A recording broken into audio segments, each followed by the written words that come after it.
নাম নেই আবাস যোজনার নতুন তালিকায়। সন্দেহবশে প্রাক্তন পঞ্চায়েত সদস্যের স্বামী তথা খুড়তুতো দাদাকে ধারালো অস্ত্রের কোপে খুনের অভিযোগ উঠল ভাইয়েরই বিরুদ্ধে।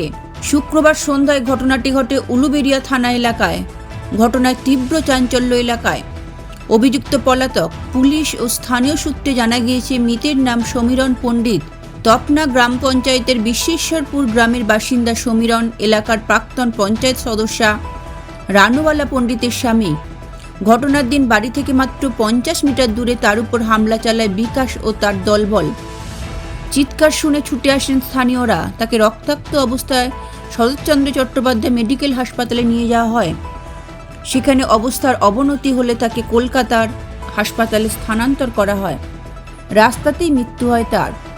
এদিকে এই খুনের ঘটনায় এলাকায় সাময়িক উত্তেজনা ছড়ায়। দোষীদের কঠোর শাস্তির দাবি করেন স্থানীয়রা। থমথমে এলাকা, পুলিশ পিকেটও বসানো হয়েছে। রিসেন্টলি যে মেম্বার হয় সুজয় আমার ঠাকুরকে আর টিকিট দেয়নি, ও মেম্বার হয়েছে। সেই আগের রাখছিতে আজ আমার ঠাকুরকে আজ শেষ করে দিয়েছে। আমার স্বামী জানেই না যে কে কাকে ঘর দিচ্ছে। এ লিস্ট তৈরি করে দিয়েছে। 18,000 টাকা খরচা করে আমার স্বামী লিস্ট তৈরি করেছে। তাদেরকে দিয়ে বিরিয়ানি খাইয়েছে। 18,000 টাকা তাদেরকে দিয়েছে। সেই যারা ঘরের লিস্ট করেছে দিয়ে সব গরিব লোকেদের ঘর করেছিল। আমার স্বামী তৃণমূলী করতো। বিকাশ পাদলা, বিকাশ পণ্ডিত, শিশির পাদলা, প্রভাস পাদলা, রাকেশ পাদলা, ওরা সব বিজেপি করে। তৃণমূলের নাম ভাঙ্গে খায় আর বিজেপি করে। ব্যুরো রিপোর্ট, লটারি সংবাদ।